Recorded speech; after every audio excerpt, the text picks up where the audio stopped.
ആകാശവാണി.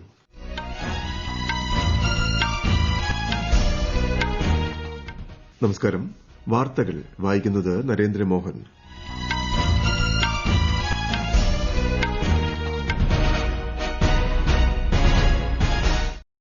പ്രധാന വാർത്തകൾ. കേരള സന്ദർശനം തുടരുന്ന പ്രധാനമന്ത്രി നരേന്ദ്രമോദി കൊച്ചിയിൽ 4000 കോടി രൂപയുടെ 3 പദ്ധതികൾ ഇന്ന് നാടിന് സമർപ്പിക്കും. അസമിലെ ദിഫുവിലെ കർബി യുവജനോത്സവത്തിന്റെ സുവർണ്ണ ജൂബിലി ആഘോഷങ്ങളിൽ രാഷ്ട്രപതി ദ്രൌപദി മുർമു ഇന്ന് പങ്കെടുക്കും. സഹകരണ സംഘങ്ങളുടെ സെൻട്രൽ രജിസ്ട്രാറിന്റെ പുതിയ ഓഫീസ് ഉദ്ഘാടനം കേന്ദ്ര ആഭ്യന്തരമന്ത്രി അമിത് ഷാ ഇന്ന് നിർവഹിക്കും. ഉത്തരേന്ത്യയിൽ അടുത്ത 2 ദിവസം കൂടി അതിശൈത്യം തുടരുമെന്ന് കേന്ദ്ര കാലാവസ്ഥാ വകുപ്പ്.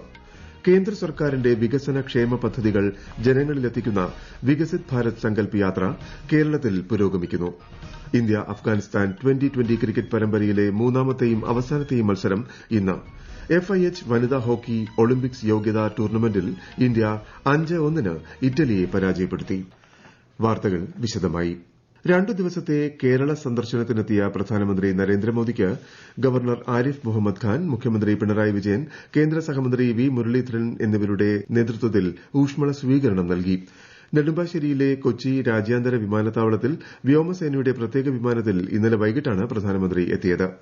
തുടർന്ന് ഹെലികോപ്റ്ററിൽ നാവിക വിമാനത്താവളത്തിലെത്തിയ പ്രധാനമന്ത്രി പിന്നീട് കൊച്ചിയിൽ റോഡ് ഷോയിലും പങ്കെടുത്തു.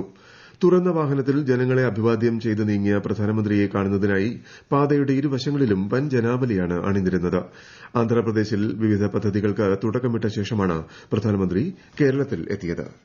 കൊച്ചിയിൽ നിന്നും ഹെലികോപ്റ്റർ മാർഗ്ഗം പ്രധാനമന്ത്രി നരേന്ദ്രമോദി അല്പസമയത്തിനകം ഗുരുവായൂരിലെത്തും. ക്ഷേത്ര ദർശനത്തിന് ശേഷം മുൻ MP സുരേഷ് ഗോപിയുടെ മകളുടെ വിവാഹത്തിൽ പങ്കെടുക്കും. പിന്നീട് തൃപ്രയാർ ശ്രീരാമസ്വാമി ക്ഷേത്രത്തിലും പ്രധാനമന്ത്രി ദർശനം നടത്തും. കൊച്ചി വെല്ലിംഗ്ടൺ ഐലൻഡിൽ നടക്കുന്ന ചടങ്ങിൽ തുറമുഖ, ഷിപ്പിംഗ്, ജലഗതാഗത മേഖലയുമായി ബന്ധപ്പെട്ട 4000 കോടിയിലധികം രൂപയുടെ അടിസ്ഥാന സൌകര്യ വികസന പദ്ധതികളും അദ്ദേഹം നാടിന് സമർപ്പിക്കും. പിന്നീട് മറൈൻ ഡ്രൈവിൽ BJP സംഘടിപ്പിക്കുന്ന പരിപാടിയിലും പങ്കെടുത്ത ശേഷം പ്രധാനമന്ത്രി ഡൽഹിക്ക് മടങ്ങും. രാജ്യത്തിന്റെ അടിസ്ഥാന സൌകര്യ വികസന രംഗത്ത് നാഴികക്കല്ലാകുന്ന 4000 കോടി രൂപയുടെ 3 വൻകിട പദ്ധതികൾ കൊച്ചിയിൽ പ്രധാനമന്ത്രി നരേന്ദ്രമോദി ഇന്ന് നാടിന് സമർപ്പിക്കും.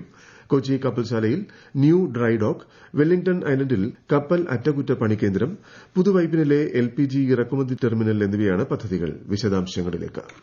1799 കോടി രൂപ ചെലവിൽ നിർമ്മിച്ച കൊച്ചി കപ്പൽശാലയിലെ ന്യൂ ഡ്രൈ ഡോക്കിന് 310 മീറ്റർ നീളവും 13 മീറ്റർ ആഴവുമുണ്ട്.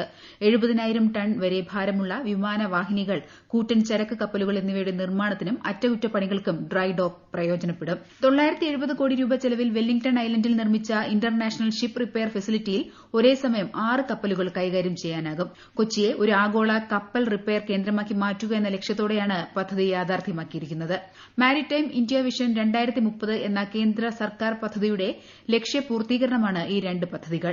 ഇരു പദ്ധതികളും ഈ രംഗത്തെ രാജ്യത്തിന്റെ വളർച്ചയ്ക്ക് കരുത്തേകുകയും സ്വയം പര്യാപ്തതയിലേക്ക് നയിക്കുകയും ചെയ്യും. പുതുവൈപ്പിനിൽ ഇന്ത്യൻ ഓയിൽ കോർപ്പറേഷൻ 1236 കോടി രൂപ ചെലവിൽ നിർമ്മിച്ചിരിക്കുന്ന LPG ഇമ്പോർട്ട് ടെർമിനൽ ദക്ഷിണേന്ത്യയുടെ LPG ആവശ്യകത നിറവേറ്റാൻ കഴിയുന്ന വിധത്തിലാണ് ഒരുക്കിയിരിക്കുന്നത്.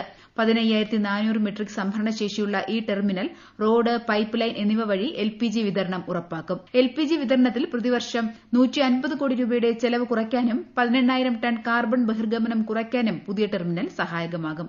News desk, Akashvani. പ്രധാനമന്ത്രി നരേന്ദ്രമോദിയുടെ സന്ദർശനത്തോടനുബന്ധിച്ച് കൊച്ചി നഗരത്തിൽ സുരക്ഷ കർശനമാക്കി. നഗരത്തിൽ ഇന്ന് ഗതാഗത നിയന്ത്രണം ഏർപ്പെടുത്തിയിട്ടുണ്ട്. അസമിലെ ദിഫുവിലെ തരലാങ്സോയിൽ നടക്കുന്ന കർബി യുവജനോത്സവത്തിന്റെ സുവർണ്ണ ജൂബിലി ആഘോഷങ്ങളിൽ രാഷ്ട്രപതി ദ്രൌപദി മുർമു ഇന്ന് പങ്കെടുക്കും. വടക്കുകിഴക്കൻ സംസ്ഥാനങ്ങളിൽ 3 ദിവസത്തെ പര്യടനത്തിനെത്തിയ രാഷ്ട്രപതി 2 ദിവസത്തെ മേഘാലയ സന്ദർശനത്തിന് ശേഷമാണ് അസം സന്ദർശിക്കുന്നത്. പാർലമെന്ററി സംവിധാനത്തിൽ നിയമനിർമ്മാണ സഭ സുഗമമായി നടത്തേണ്ടത് ഭരണ പ്രതിപക്ഷ അംഗങ്ങളുടെ ഉത്തരവാദിത്വമാണെന്ന് ഉപരാഷ്ട്രപതി ജഗ്ദീപ് ധൻകർ പറഞ്ഞു.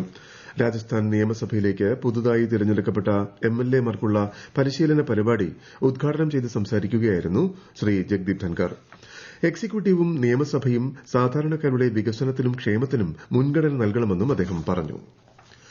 സഹകരണ സംഘങ്ങളുടെ സെൻട്രൽ രജിസ്ട്രാറിന്റെ പുതിയ ഓഫീസ് ഉദ്ഘാടനം കേന്ദ്ര ആഭ്യന്തരമന്ത്രി അമിത്ഷാ ഇന്ന് നിർവഹിക്കും ന്യൂഡൽഹിയിലെ നവറോജി നഗറിലെ വേൾഡ് ട്രേഡ് സെന്ററിലാണ് പുതിയ ഓഫീസ് കേന്ദ്ര സഹകരണ മന്ത്രാലയത്തിന്റെ രൂപീകരണത്തിനു ശേഷം സെൻട്രൽ രജിസ്ട്രാർ ഓഫീസ് ശക്തിപ്പെടുത്തുന്നതിന് നിരവധി നടപടികൾ സ്വീകരിച്ചിട്ടുണ്ടെന്നും പുതിയ ഓഫീസ് സെൻട്രൽ രജിസ്ട്രാറിന്റെ സുഗമമായ പ്രവർത്തനത്തിന് സഹായകമാകുമെന്നും മന്ത്രാലയം അറിയിച്ചു പഞ്ചാബ് ഹരിയാന ചണ്ഡീഗഡ് ഉത്തർപ്രദേശ് ബീഹാർ എന്നിവയുൾപ്പെടെ ഉത്തരേന്ത്യയിലെ വിവിധ പ്രദേശങ്ങളിൽ അടുത്ത 2 ദിവസം കൂടി അതിശൈത്യം തുടരുമെന്ന് കേന്ദ്ര കാലാവസ്ഥാ വകുപ്പ് ഈ പ്രദേശങ്ങളിൽ 2 മുതൽ 5 ഡിഗ്രി സെൽഷ്യസ് വരെയാണ് കുറഞ്ഞ താപനില ഹരിയാനയിലെ ഹിസാറിൽ കുറഞ്ഞ താപനിലയായ 1.1 ഡിഗ്രി സെൽഷ്യസ് രേഖപ്പെടുത്തി ഈ വാർത്തകൾ ആകാശവാണിയിൽ നിന്ന് ആകാശവാണി വാർത്തകളും വാർത്താധിഷ്ഠിത പരിപാടികളും all India radio news Thiruvananthapuram എന്ന യൂട്യൂബ് ചാനലിൽ ലഭ്യമാണ് കൂടുതൽ വാർത്തകൾക്കായി all India radio news Thiruvananthapuram എന്ന ഫേസ്ബുക്ക് പേജും @ARnews_TVM എന്ന എക്സ് ഹാൻഡിലും സന്ദർശിക്കാം മൂടൽമഞ്ഞ് മൂലം വിമാന സർവീസുകൾ തടസ്സപ്പെടുന്നത് കണക്കിലെടുത്ത് രാജ്യത്തെ 6 മെട്രോ വിമാനത്താവളങ്ങളിൽ വാർ റൂമുകൾ സ്ഥാപിക്കുമെന്ന് കേന്ദ്രമന്ത്രി ജ്യോതിരാദിത്യ സിന്ധ്യ യാത്രക്കാരുടെ അസൌകര്യം സംബന്ധിച്ച പ്രശ്നങ്ങൾ പരിഹരിക്കുന്നതിനായി ദിവസേന 3 തവണ റിപ്പോർട്ട് നൽകണമെന്നും കേന്ദ്ര സർക്കാർ ആവശ്യപ്പെട്ടു വിമാനത്താവളങ്ങളിൽ 24 മണിക്കൂറും CISF ഉദ്യോഗസ്ഥരുടെ സേവനം ഉറപ്പാക്കുമെന്നും അദ്ദേഹം പറഞ്ഞു കേന്ദ്ര സർക്കാരിന്റെ വികസന ക്ഷേമ പദ്ധതികൾ ജനങ്ങളിലെത്തിക്കുന്ന വികസിത് ഭാരത് സങ്കൽപ് യാത്ര കേരളത്തിൽ പുരോഗമിക്കുന്നു തിരുവനന്തപുരം ജില്ലയിൽ ഇന്ന് പാപ്പനംകോട് മണക്കാട് എന്നിവിടങ്ങളിൽ യാത്ര എത്തിച്ചേരും കൊല്ലം ജില്ലയിൽ ചിന്നക്കടയിൽ നടക്കുന്ന പരിപാടിയോടെ ജില്ലയിലെ പര്യടനം പൂർത്തിയാകും കോട്ടയം ജില്ലയിൽ ഗ്രാമീണ മേഖലയിലെ പര്യടനം ഇന്ന് സമാപിക്കും മലപ്പുറം ജില്ലയിൽ മാറഞ്ചേരി നന്നമുക്ക് പഞ്ചായത്തുകളിലാണ് യാത്ര എത്തിച്ചേരുക യാത്രയുടെ നഗരമേഖലയിലെ പര്യടനം ഇന്ന് കോട്ടയം നഗരസഭയിൽ തുടരും കേന്ദ്ര സർക്കാരിന്റെ ക്ഷേമ പദ്ധതികൾ പൂർണ്ണമായും സാധാരണ ജനങ്ങളിലേക്ക് എത്തിക്കുകയാണ് വികസിത് ഭാരത് സങ്കൽപ് യാത്ര കൊണ്ട് ലക്ഷ്യമിടുന്നതെന്ന് കേന്ദ്ര സഹമന്ത്രി എൽ മുരുകൻ